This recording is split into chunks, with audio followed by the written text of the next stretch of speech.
नारे लगाए। अमित शाह बोले, जो इतिहास नहीं पहचानते वो वजूद खो देते हैं। संसद में बजट सेशन का आज आखिरी दिन है। सुबह 11 बजे लोकसभा की शुरुआत राम मंदिर निर्माण के धन्यवाद प्रस्ताव पर चर्चा के साथ हुई। दोपहर 2:30 बजे गृह मंत्री अमित शाह 30 मिनट बोले। उन्होंने कहा, 22 जनवरी का दिन 10 सहस्त्र सालों के लिए ऐतिहासिक दिन बनने वाला है। ये सबको समझना चाहिए। जो इतिहास को नहीं पहचानते हैं वे अपना वजूद खो देते हैं। 22 जनवरी का दिन 1528 से शुरू हुए संघर्ष और अन्याय के खिलाफ आंदोलन के अंत का दिन है। न्याय की लड़ाई यहाँ समाप्त हुई। शाह से पहले AIMIM चीफ असदुद्दीन ओवैसी ने लोकसभा में अपनी बात रखी। उन्होंने 2 बार बाबरी मस्जिद जिंदाबाद के नारे लगाए। शाह की स्पीच शुरू होते ही वे सदन से चले गए। शाम 5 बजे प्रधानमंत्री नरेंद्र मोदी भी स्पीच दे सकते हैं। इससे पहले राज्यसभा में चौधरी चरण सिंह को भारत रत्न दिए जाने पर चर्चा हुई। इस दौरान चेयरमैन जगदीप धनखड़ ने कहा कि कांग्रेस नेताओं ने वर्चुअली चौधरी चरण सिंह का अपमान किया है। मैं इसे बर्दाश्त नहीं करूंगा। आपका विरोध नारेबाजी मैंने अपनी आंखों से देखा है। आपने सदन में जैसा माहौल बनाया उससे हर किसान को चोट पहुंची है। लोकसभा में राम मंदिर पर धन्यवाद प्रस्ताव पर चर्चा के लिए ही बजट सेशन के एक दिन को बढ़ाया गया है। भाजपा के वरिष्ठ नेता सत्यपाल सिंह ने चर्चा की शुरुआत की। सत्यपाल ने कहा, पीएम मोदी के आने के बाद राम राज्य आया है। दिया, इसलिए हृदय से मैं आपका धन्यवाद करना चाहता हूं। मान्यवर, मैं देश की 140 करोड़ की जनता की ओर से भी आसन का, स्पीकर साहब का धन्यवाद करना चाहता हूं, क्योंकि ये जो सदन है वो नियम से तो चलता ही है। हर चर्चा नियमों से बंधी हुई होती है, संविधान से बंधी हुई होती है, परंतु एक मायनों में ये सदन जन चेतना का, जनता की आकांक्षाओं का और जनता की इच्छाओं की प्रवक्ता बनने का भी सदन का दायित्व है। और आज ये हो रहा है। 140 करोड़ के देश में और दुनिया भर में बैठे हुए राम भक्त जो 22 जनवरी के बाद एक अद्भुत आध्यात्मिक चेतना का अनुभव कर रहे हैं, इसको वाचा देने के लिए आपने समय दिया, इसलिए देश आपका हमेशा के लिए आभारी रहेगा। मान्यवर, मैंने आज किसी का जवाब नहीं देना है। आज मैं मेरे मन की बात और देश की जनता की आवाज को इस सदन के सामने रखना चाहता हूं, जो सालों से कोर्ट के कागजों में दबी हुई थी। नरेंद्र मोदी जी के प्रधानमंत्री बनने के बाद उसको आवाज भी मिली, अभिव्यक्ति भी मिली। मान्यवर, 22 जनवरी का दिन भले कुछ लोग कुछ भी कहे, मैं स्पष्ट रूप से देख रहा हूं 22 जनवरी का दिन 10 सहस्त्र सालों के लिए ऐतिहासिक दिन बनने वाला है। ये सबको समझकर चलना चाहिए।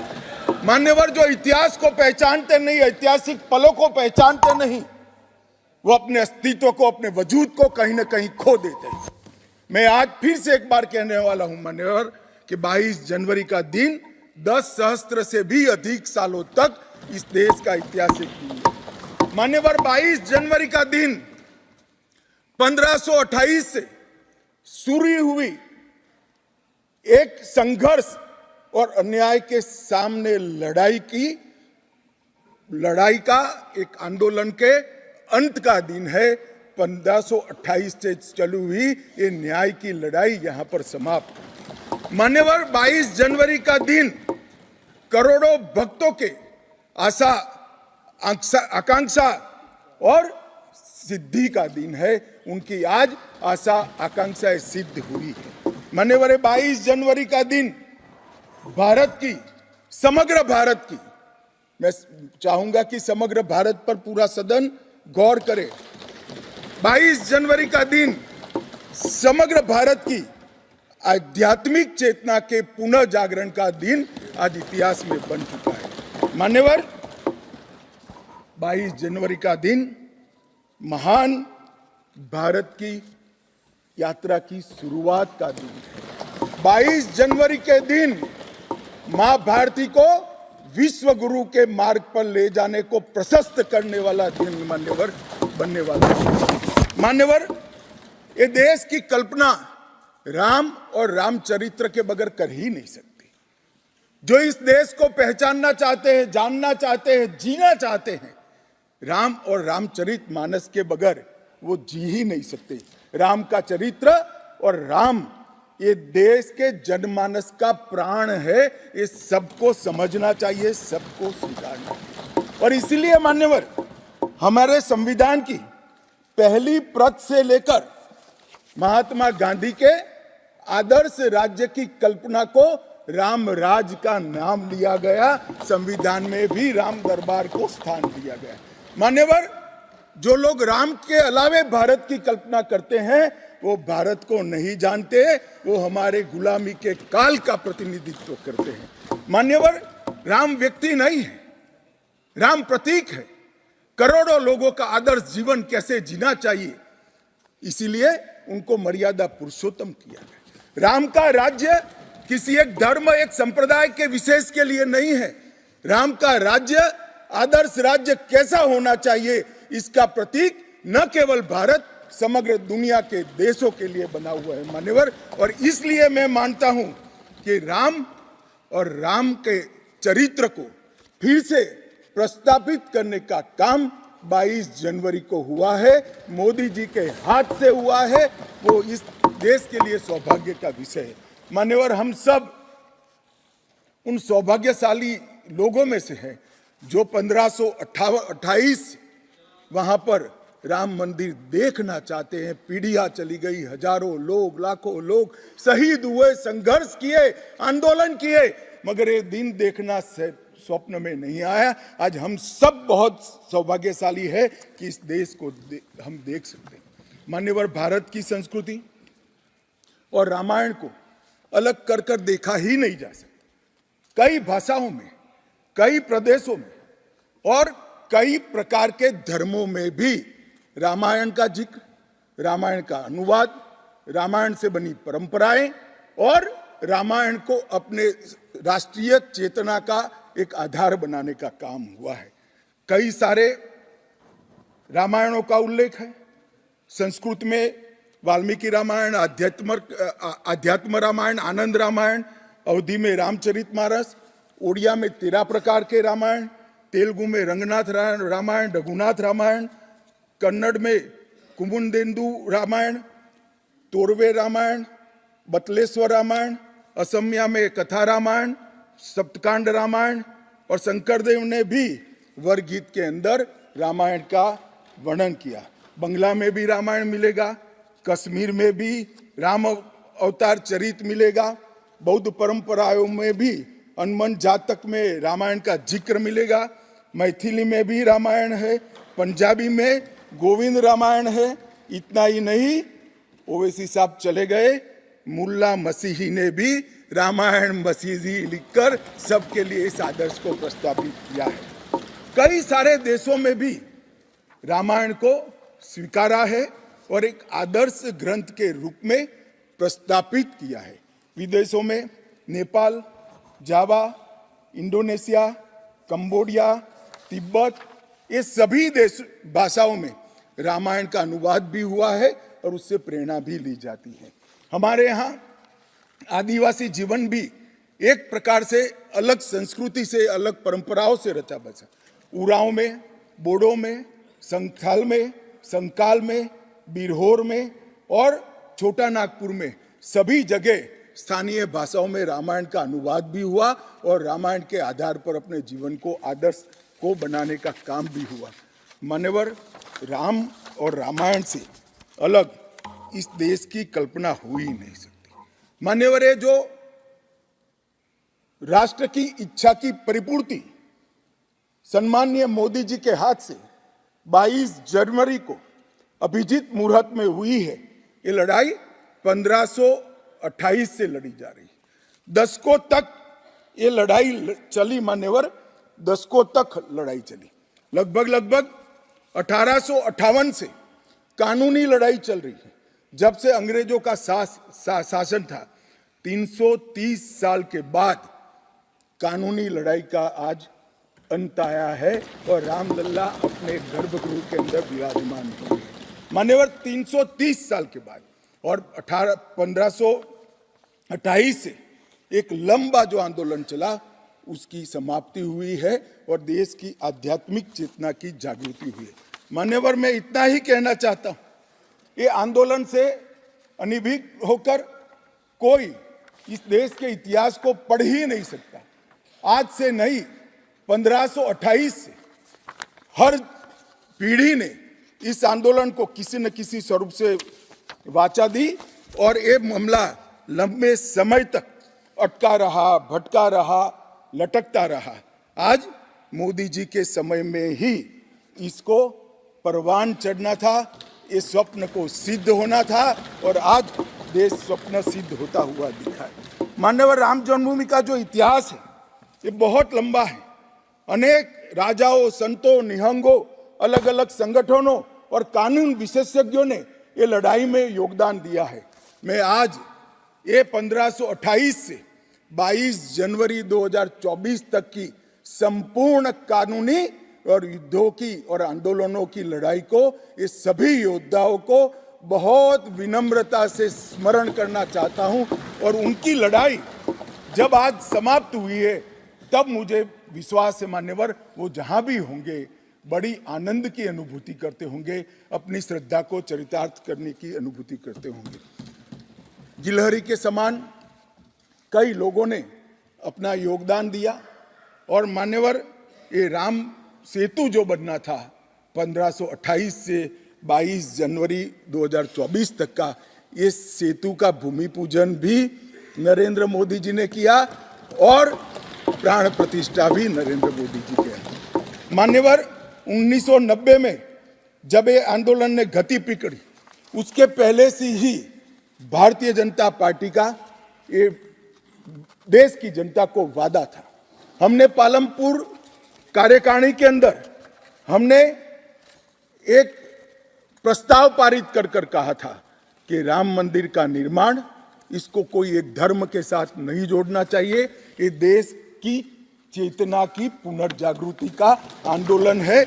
इसलिए हम राम जन्मभूमि को मुक्त कराकर, कानूनी रूप से मुक्त कराकर वहां पर राम मंदिर की स्थापना करेंगे। अब इस देश में प्रॉब्लम क्या है साहब, जब चुनाव में घोषणा पत्र में लेते हैं तो कहते हैं चुनाव में वोट प्राप्त करने के लिए लिया, चुनावी वादा है। ये भाजपा ऐसे ही वादे करती है, 370 हो, राम जन्मभूमि हो, यूनिफॉर्म सिविल कोड हो, ट्रिपल तलाक समाप्त करना हो। अब ये कहते हैं आप ऐसे ही वादे करते हैं और ये वोट प्राप्त करने का जरिया होता है, और जब हम इसको पूरा कर देते हैं तो बड़ी खिलाफत करते हैं। मैं आज भी कहता हूं भारतीय जनता पार्टी और हमारे नेता नरेंद्र मोदी जी मान्यवर जो बोलते हैं, जो कहते हैं वो करते हैं, हमारी पार्टी का चरित्र है और ये कोई छिपी हुई बात नहीं है। किस चीज का आक्रोश? हम 1986 से कह रहे हैं कि हमारा भव्य राम मंदिर बनना चाहिए, संवैधानिक तरीके से बने। कुछ लोगों ने यहां पर और बाहर मीडिया के सामने प्रतिक्रिया व्यक्त की, वो कानून की दुहाई देते हैं। मैं उनको पूछना चाहता हूं कि मान्यवर क्या सुप्रीम कोर्ट की 5 जजों की खंडपीठ के जजमेंट से आप वास्ता रखते हो या नहीं रखते हो? भारत के संविधान से वास्ता रखते हो या नहीं रखते हो? किसी ने अगर सुप्रीम कोर्ट की अवहेलना कर वहां पर मंदिर बनाया होता तो आप कुछ भी कह सकते थे, मगर जब देश की सर्वोच्च अदालत के 5 जजों की खंडपीठ ने और जिसकी अध्यक्षता स्वयं चीफ जस्टिस ऑफ इंडिया और आने वाले 4 चीफ जस्टिस कर रहे थे, ऐसी महत्वपूर्ण बेंच ने जब ये निर्णय लिया तब आप कैसे कन्नी काट सकते हो? मान्यवर निर्णय पसंद हो तो स्वीकार कर लेना, सुप्रीम कोर्ट का सम्मान करना, और कोई निर्णय पसंद ना आए तो सुप्रीम कोर्ट के भी बड़ा बुरा करना, ये ठीक नहीं है। मान्यवर सुप्रीम कोर्ट के निर्णय ने आज पूरी दुनिया में भारत के पंथ निरपेक्ष चरित्र को उजागर किया है। दुनिया में एक भी देश ऐसा नहीं है जहां बहुमत समाज ने अपनी आस्था का निर्वहन करने के लिए इतनी लंबी कानूनी लड़ाई लड़ी। हमने राह देखी है, सुप्रीम कोर्ट में लड़ाई लड़ी, और सुप्रीम कोर्ट का जजमेंट आने के बाद वहां पर आज भव्य राम मंदिर बना है। मान्यवर, जो बोल रहे हैं उनको भी सब मालूम है कि क्यों बोल रहे हैं। मैं आज फिर से कहना चाहता हूं, हमारे गुजरात में एक कहावत है, हवन में हड्डी नहीं डालनी चाहिए। पूरा देश जब आनंद में डूबा है, पूरा देश आध्यात्मिक चेतना की जागृति का अनुभव हो रहा है, भैया स्वागत कर लो, साथ में जुड़ जाओ, इसी से देश का भी भला है और सबका भला है। मान्यवर, एक लंबी लड़ाई के बाद स्थगितता में पड़े हुए मामले को नरेंद्र मोदी जी ने एक युग परिवर्तन करने के लिए, जब मोदी जी को देश की जनता ने लंबे समय के बाद और कांग्रेस के बगैर किसी दल ने पहली बार पूर्ण बहुमत के साथ प्रधानमंत्री बनाना, तब से ये लड़ाई शुरू हुई। मान्यवर, 14 से 19 तक राम जन्मभूमि मंदिर की लड़ाई चली, उसका ट्रांसलेशन हुआ, सालों लगे, लाखों पेज का अनुवाद हुआ, अनुवाद होकर कोर्ट के सामने गया, बीच में चुनाव आ गया, कोर्ट ने माना कि चुनाव के वक्त फैसला देंगे तो इसको शायद अलग दृष्टि से देखा जाएगा, कोई बात नहीं। चुनाव के बाद फिर से मोदी जी आ गए और फिर केस चला और अंततोगत्वा जब कोर्ट ने न्याय किया, तब 5 अगस्त 2020 को 19 को मोदी जी ने इसकी नींव रखकर इसकी शुरुआत। मान्यवर, ये जो 20 से 24 की यात्रा है, वो 20 से 24 की यात्रा भी समझनी चाहिए। राम जन्मभूमि का आंदोलन ऐसे ही नहीं चला, इसके साथ हर गांव, हर घर में हर करोड़ों राम भक्त, अनेक संगठन, भारतीय जनता पार्टी, राष्ट्रीय स्वयंसेवक संघ समेत घर घर गए, शिला लेकर गए, पूजा की और वो पत्थर को राम मंदिर की शिला बनाकर अयोध्या तक पहुंचाने का काम। करोड़ों लोगों ने अपनी श्रद्धा, अपनी इच्छा संवैधानिक तरीके से, शांतिपूर्ण तरीके से अयोध्या पहुंचाई और सुप्रीम कोर्ट ने जब जजमेंट दे दिया, निर्णय दे दिया, तब जाकर राम मंदिर के निर्माण की शुरुआत हुई। अडवाणी जी ने सोमनाथ से अयोध्या यात्रा भी की और इसके साथ साथ निहंगों ने शुरू करी हुई लड़ाई, अशोक सिंघल जी जो चरम सीमा पर ले गए थे, अडवाणी जी ने जन जागृति की और मोदी जी ने जन आकांक्षा की पूर्ति कर कर एक आध्यात्मिक चेतना का जागरण कर दिया। मान्यवर, ये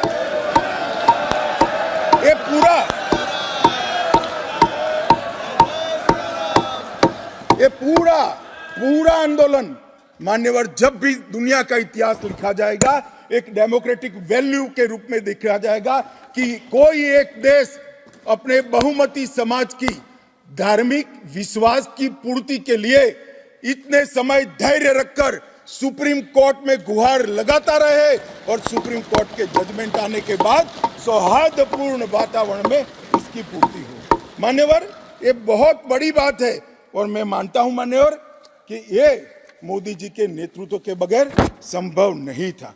मान्यवर, मैं इतना ही कहना चाहता हूं कि जब राम मंदिर का निर्माण हो रहा था तब, और जब जजमेंट आया तब कई लोग आगास लगा रहे थे, कई लोग अनुमान कर रहे थे, इस देश में रक्तपात हो जाएगा, इस देश में दंगे हो जाएंगे, इस देश में धर्म के बीच में बड़े विवाद होंगे। मगर मैं आज इस सदन को कहना चाहता हूं, ये भारतीय जनता पार्टी की सरकार है, नरेंद्र मोदी इस देश के प्रधानमंत्री। कोर्ट के जजमेंट को भी जय पराजय की जगह सबकी मान्य न्यायालय के आदेश में परिवर्तित करने का काम मोदी जी के दूरदर्शी विचार ने। और उसके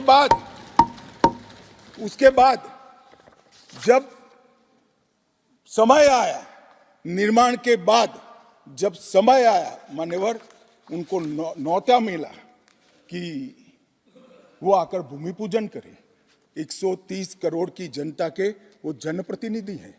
न्यास ने उनको नेतृत्व करने का, जनता का प्रतिनिधि के नाते जब मौका दिया शिलान्यास करने का, तब मोदी जी के जो पूरा आचरण है इसको ध्यान से देखना चाहिए। मान्यवर, वो आचरण आने वाले अनेक सैकड़ों सालों तक दुनिया के सामने रहेगा और दुनिया के सामने इससे कई लोगों को प्रेरणा भी मिलेगी।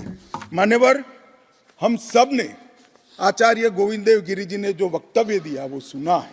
मोदी जी को जब मौका मिला तब उन्होंने रामानंदी समाज के, संप्रदाय के और वैष्णव संतों से पूछा कि भाई प्राण प्रतिष्ठा करनी है, किसी संसारी ने करनी है, तो इसके यम नियम, इसके लिए किस प्रकार की उपासना करनी चाहिए, और जो संतों की ओर से सुझाएगा उससे भी अनेक गुना कठोर 11 दिन का व्रत इस देश के प्रधानमंत्री।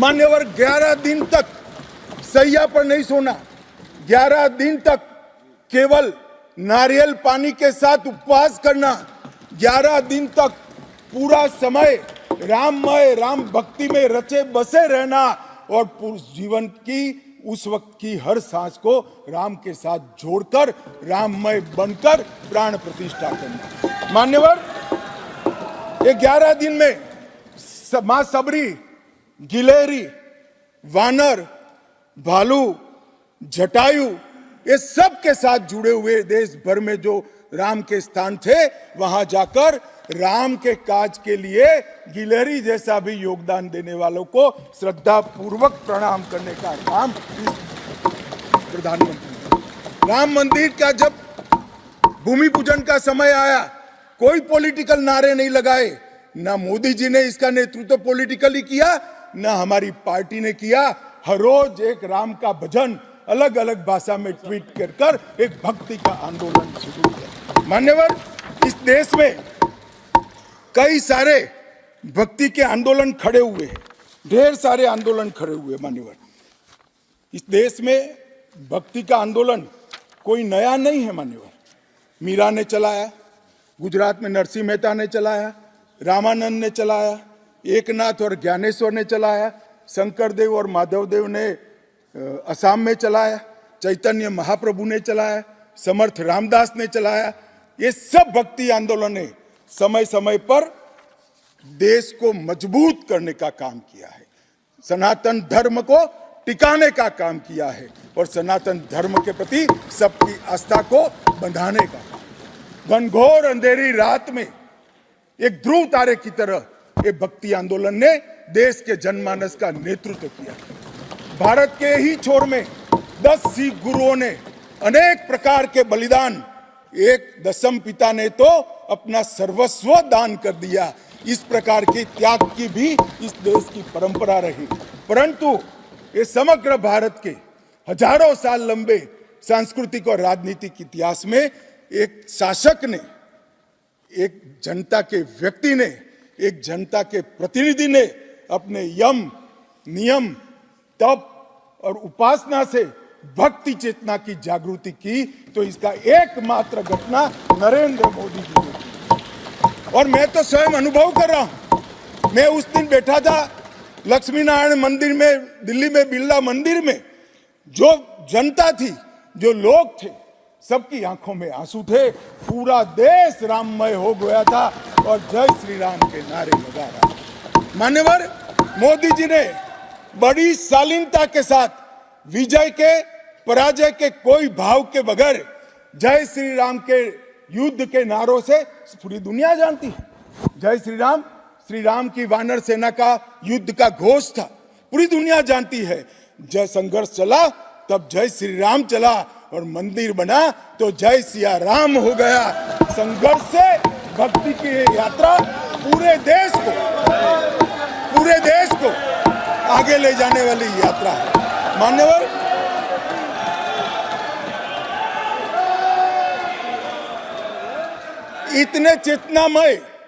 इतने चेतनामय वातावरण के अंदर भी विभाजन की बात करने वाले लोगों से मेरा करबद्ध निवेदन है, समय को पहचानो, एकता के संदेश को स्वीकारो और आगे देखकर चलना शुरू करो, भारत की और हम सब की भलाई है। मान्यवर, ये बहुत बड़ा संदेश मोदी जी ने दिया है और मैं फिर से एक बात कहना चाहता हूं, जिसने संन्यास्त नहीं लिया है, जो सन्यासी नहीं है, जो किसी पंथ संप्रदाय का उपदेशक नहीं है, ऐसा व्यक्ति और जो देश का शासक है, प्रधानमंत्री है, प्रधान सेवक है, ऐसा व्यक्ति आध्यात्मिक चेतना, भक्ति की चेतना खड़े ये दुनिया में ऐसी मिसाल शायद ही कहीं नहीं मिली। मान्यवर, मैं ये जरूर कहना चाहता हूं, इस सदन में खड़े होकर गौरव के साथ कहना चाहता हूं कि मोदी जी मेरे नेता है, मेरे पार्टी के नेता है, मेरे पार्टी के प्रमुख नेता है। मान्यवर, मोदी जी ने एक ऐसा नेतृत्व दिया जिसने अनेक समय पर नेतृत्व के गुण क्या होते हैं इसका परिचय देने का काम किया। अच्छे समय में भी किस प्रकार से संयम रखना चाहिए इसका एक उदाहरण स्थापित करने का काम किया और हर समय पर निर्भयता के साथ संवेदनशील, सजग और जन भावनाओं को समर्पित नेतृत्व कैसा होता है इसका उदाहरण दिया। इनके 10 साल के कालखंड के अंदर अनेक प्रकार के पड़ाव आए हैं। मानो ये भी राम जन्मभूमि के आंदोलन जैसे ही पड़ाव रहे हैं, क्योंकि जो गड्ढा ये खोद कर गए थे वो गड्ढे को भरकर उसमें महान भारत की इमारत बनाना ये राम मंदिर की यात्रा से कोई कम यात्रा नहीं है। मान्यवर, सबसे पहले मैं कहता हूं कि जो आर्थिक क्षेत्र के अंदर जो बदहाली करी थी, जो पॉलिसी पैरालिसिस वाली गवर्नमेंट थी, सैकड़ों पॉलिसियां बनकर आज 11वें नंबर से 5वें नंबर पर हमारे अर्थतंत्र को ले जाकर एक नीति के आधार पर चलने वाला राज्य, नीति के बनाने वाले नेता कैसा होता है उसका उदाहरण दिया। कोविड आया तो भयभीत हुए बगैर, सरकार की मशीनरी कम पड़ जाएगी, जब तक ये आंदोलन पूरा देश नहीं लड़ेगा इससे हम नहीं लड़ पाएंगे, वो जानते हुए एक मोर्चे पर वैक्सीन का इनोवेशन का काम चालू रहा, दूसरे मोर्चे पर हेल्थ इंफ्रास्ट्रक्चर का अपग्रेडेशन का काम चालू रहा, तीसरे मोर्चे पर हर गरीब के घर में अनाज पहुंचाने का काम चालू रहा, चौथे मोर्चे पर जो कोविड की दर्दियों की शुश्रूषा कर रहे थे उनका नेतृत्व करने का काम चालू रहा और 5वें मौके पर जनता कर्फ्यू, दिया जलाना, थाली बजाना, हंसने वाले आज रोड पर घूमते हो गए, उनको मालूम नहीं है पूरी दुनिया मोदी जी के संवेदनशील और समग्रता से भरे हुए नेतृत्व को आज स्वीकार। मान्यवर, यही समय में कोविड का पड़कार भी आया, यही समय में 62 की तरह चीन ने अपना मुंह दिखाना शुरू किया, दृढ़ता के साथ नेतृत्व छाती सीना तान कर खड़ा रहा, हिंदुस्तान की एक इंच जमीन नहीं। कई बार हुआ था इसी समय में पूंछ और पुलवामा में हमला हुआ, सर्जिकल स्ट्राइक और एयर स्ट्राइक कर नेतृत्व की वीरता का भी परिचय दिया और घर में घुसकर जवाब देने का काम किया। हजारों बच्चों जब परीक्षा के वक्त आत्महत्या करते थे, ट्रेस में आते थे, मनोरोग के शिकार बनने थे, एक पिता की तरह एक प्रजावात्सल नेतृत्व का परिचय देते हुए प्रजा परीक्षा पे चर्चा की भी बात। और जब मौका राम मंदिर का आया तब एक सन्यासी की तरह, एक भक्त की तरह गौरवपूर्ण तरीके से आध्यात्म को जागरूक करते हुए आध्यात्मिक चेतना का जागरण करने का काम भी नरेंद्र मोदी जी ने किया। मैं इसलिए कहता हूं कि बहुत लंबे समय से इस देश को ऐसे नेतृत्व की जरूरत थी। 70 साल तक, 68 साल तक देश ऐसे नेतृत्व में भटकता रहा, लटकता रहा। 130 करोड़ की जनता ने मोदी जी को चुनकर एक सर्वगुण संपन्न नेता को चुनकर देश की सभी चुनौतियों को समाप्त किया। मान्यवर, मैं आज आपके माध्यम से ये मैं कहना चाहता हूं, ये राम मंदिर का निर्माण, और राम मंदिर में रामलला की बाल प्रतिमा, मनोहरी दृश्य, आंख बंद कर देते तो सामने वो प्रतिमा दिखाई पड़ती। इतनी मनोहरी प्रतिमा बनाने का काम हुआ और उसकी प्राण प्रतिष्ठा भी हुई। मान्यवर, एक प्रकार से समग्र भारतीय संस्कृति को मोदी जी के माध्यम से एक अभिव्यक्ति का काम है। मान्यवर, राम का जीवन ही अपने आप में परिपूर्ण जीवन। बचपन में ही शिक्षा संस्थानों की रक्षा के लिए विश्वामित्र के वहां रावणों का वध किया, अहल्या को सम्मान दिया, मां सबरी को गले लगाकर इस देश के गिरिजन और पिछड़े लोगों को गले लगाने का काम किया, महिलाओं का सम्मान किया और गिलहरी, गिद्ध, वानर, रींछ, वनवासी सबको जोड़कर सत्य पर सत्य की विजय का झंडा श्री राम ने फहराया। और मोदी जी ने जब ये अयोध्या बन रही है, ढेरों लोगों ने, मैं आज सबके बीच में कहने से मेरी आपको अपने आप को रोक नहीं सकता, ढेरों लोगों के प्रस्ताव थे कि अयोध्या के इंटरनेशनल एयरपोर्ट को श्री राम का नाम दिया जाए। बड़ा लोक लुभावन प्रस्ताव, परंतु मोदी जी ने महर्षि पूरे समाज को साथ में रखने का काम किया गया है। मान्यवर, मैं आपको जरूर बताना चाहता हूं कि इसमें देश के हर हिस्से को स्थान देने का काम मंदिर के निर्माताओं ने किया है। एक भी प्रदेश ऐसा नहीं है जहां से कुछ नहीं आया है। हर प्रदेश और आसपास के सभी देशों से राम काज के लिए कुछ न कुछ समर्पित हुआ है। सबकी भूमिका रही है।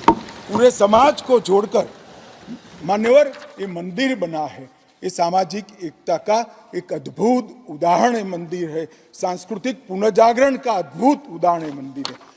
मान्यवर, अयोध्या में राम मंदिर विध्वंस के सामने विकास का विजय है। मान्यवर, अयोध्या में राम मंदिर धर्मांधता के सामने आध्यात्मिकता और भक्ति का विजय है। मान्यवर, भारत के गौरवमय युग की ये शुरुआत है। आत्मनिर्भर भारत और विकसित भारत का रास्ते का प्रशस्तीकरण का पॉइंट है और भारत माता को विश्व गुरु बनाने के रास्ते की मान्यवर शुरुआत है। मैं जरूर मानता हूं कि सालों से, सदियों से इस देश के प्रेरणा पुरुष रहे, जिनके चरित्र से न केवल इस देश, पूरी दुनिया संदेश लेती है, ऐसे प्रभु श्री राम को मूर्ति का अपने निज घर में स्थापन से इस देश का जो नया युग शुरू हुआ है ये बहुत शुभांकर होगा और आने वाले दिनों में 2024 में भी मोदी जी के नेतृत्व में यहाँ सरकार बनेगी और ये शुभांकर शुरुआत हुई है, उसको गंतव्य स्थान पर ले जाने का काम करेगी। मान्यवर, मेरा बहुत बहुत धन्यवाद। मेरे शब्द और विचार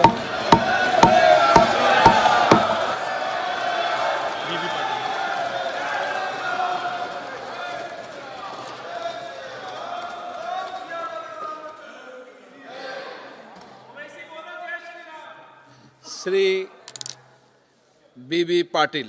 खबरें जो आपको सीधे जोड़ती हैं हमसे, जिनका आपकी जिंदगी पर होता है सीधा असर, खबरों की वही तस्वीर, बिना बदले बिना डरे, जज्बा सच का लिए, सच दिखाते हैं। चाणक्य न्यूज इंडिया, हम हैं हिंदुस्तानी।